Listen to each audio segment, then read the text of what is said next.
Assalamualaikum warahmatullahi wabarakatuh. Perkenalkan, kami dari kelompok 2 yang beranggotakan 1. Ganisa Febriantika NIM B100220011. Yang kedua, Nabila Dewi Azari NIM B100220026.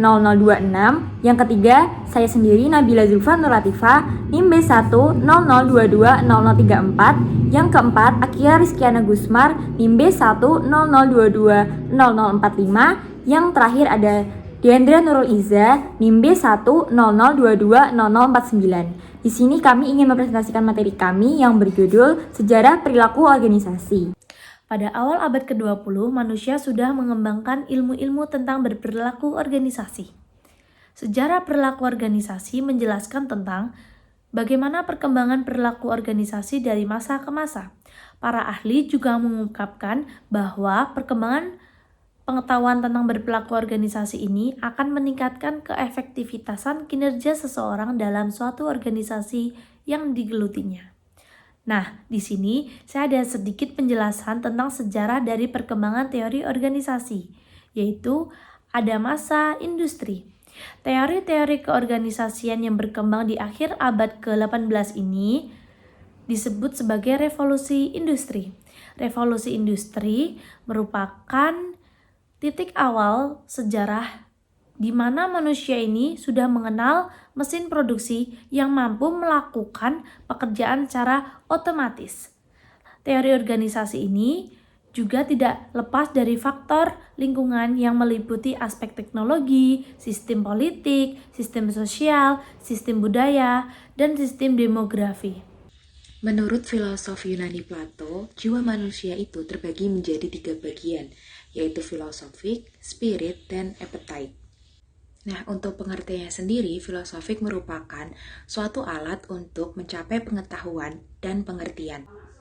Sedangkan spirit merupakan suatu aspek dari manusia yang berusaha untuk mencari kekuasaan dan ambisi. Dan yang terakhir yaitu appetite. Appetite merupakan suatu keinginan untuk memenuhi selera seperti minum, makan, uang, dan lain-lain. Tokoh-tokoh yang memiliki konsep tentang ilmu perilaku organisasi. Ada beberapa tokoh, yaitu yang pertama ada Max Weber. Max Weber sebagai pemikiran dalam ilmu sosial lebih banyak orientasi pemikiran menekan kepada penjelasan mengenai organisasi dibanding dari pengembangan suatu prinsip yang bisa dipakai mencapai tujuan praktis. Terus selanjutnya di sini tuh ada 2 aspek yang mengenai Max Weber itu apa aja sih? Yang pertama, beliau itu seorang ilmu sosial. Terus yang kedua, dia seorang yang terkesan dalam kelemahan-kelemahan dan dia menekan pertimbangan manusia yang kadang tidak realitas. Terus ada beberapa sifat yang dikemukakan oleh Max Weber. Yang pertama adanya spesialisasi, terus yang kedua adanya hierarki, yang ketiga adanya suatu sistem dari prosedur-prosedur yang ada, terus yang keempat adanya hubungan-hubungan kelompok yang bersifat impersonalitas. Terus yang kedua itu ada Henry Fayol. Henry Fayol itu adalah seorang penulis buku yang sangat terkenal, hasil karyanya adalah Administrasi Industri dan Umum General Administration. Buku itu begitu sangat mempengaruhi pemikiran-pemikiran manajemen di Eropa. Orientasi sistem fungsional sangat berhasil dalam menciptakan batas-batasan dalam usaha-usaha riset tentang manajemen untuk beberapa tahun yang akan datang. Dan teori administrasi ini yang diusulkan oleh Fayol ini umumnya dikenal sebagai pendekatan fungsional. Yang ketiga ada Frederick Winslow Taylor di Amerika Serikat mengenalkan prinsip-prinsip manajemen ilmiah.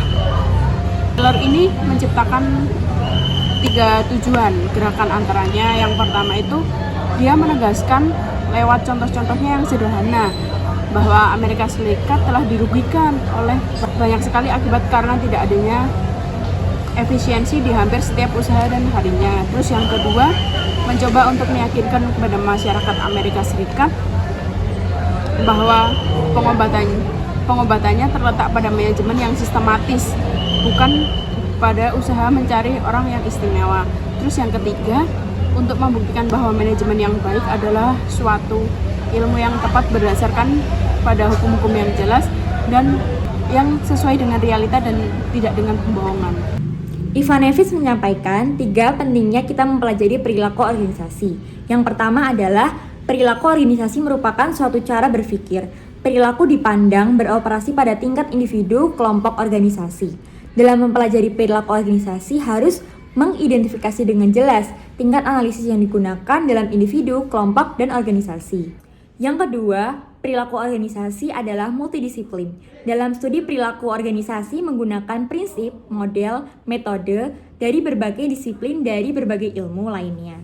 Yang ketiga, terdapat orientasi humanistik yang tampak jelas dalam berperilaku organisasi. Orang, sikap, persepsi, kapasitas pembelajaran, perasaan, dan tujuan mereka merupakan hal penting bagi rendah tingginya kinerja. Manfaat perilaku organisasi. Yang pertama, prediksi. Dengan menerapkan kajian perilaku organisasi, maka diharapkan di organisasi dapat memprediksi hal-hal yang dianggap bermanfaat bagi kepentingan organisasi yang ada kaitannya terhadap perilaku anggota organisasi. Yang kedua, penjelasan. Organisasi membutuhkan penjelasan terhadap fenomena perilaku anggota-anggotanya.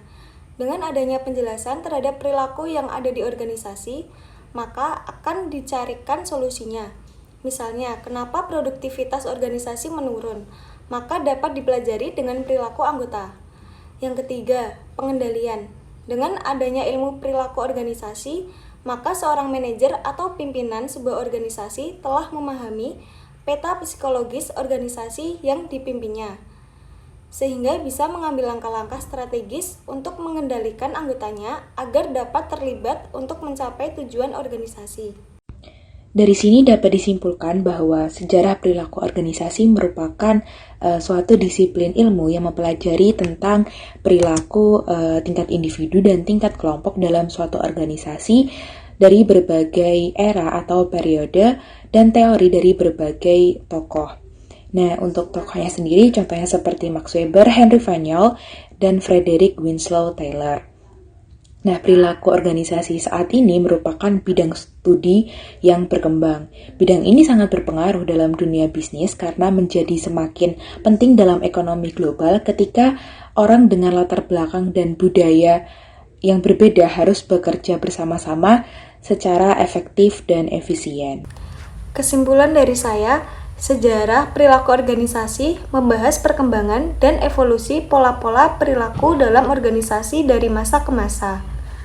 Kesimpulan dari materi tersebut mencakup pemahaman tentang bagaimana teori-teori dan konsep-konsep dalam perilaku organisasi yang telah berkembang dari waktu ke waktu, serta bagaimana hal tersebut mempengaruhi praktik dan manajemen di berbagai jenis organisasi. Kesimpulan dari saya, sejarah perilaku organisasi itu menjelaskan tentang bagaimana perkembangan perilaku organisasi dari masa ke masa.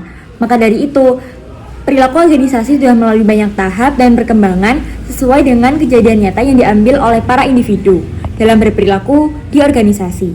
Masyarakat akan mendapatkan manfaat dari sebuah organisasi jika perilaku organisasi itu dikelola dengan baik dan berkualitas. Dengan menerapkan prinsip berorganisasi, maka setiap pihak akan mendapatkan kemenangan. Jadi kesimpulan dari slide ketiga tokoh-tokoh tadi yaitu membawa kombinasi prinsip-prinsip demokrasi, manajemen umum, manajemen ilmiah dapat membentuk landasan untuk organisasi yang efisien dan terorganisir. Terus mereka juga menyadari pentingnya menyeimbangkan efisiensi dengan perhatian terhadap kesejahteraan karyawan dan aspek manusiawi lainnya untuk menjadi kesuksesan jangka panjang. Closing statement. Sejarah perilaku organisasi mengembangkan ilmu-ilmu tentang berperilaku organisasi dan menjelaskan tentang perkembangan perilaku organisasi dari masa ke masa. Dan juga para ahli mengungkapkan bahwa perkembangan pengetahuan tentang berperilaku organisasi itu akan meningkatkan keefektivitasan kinerja seseorang dalam suatu organisasi yang digelutinya. Sekian presentasi dari kelompok kami. Kurang lebihnya kami mohon maaf. Terima kasih. Wassalamualaikum warahmatullahi wabarakatuh.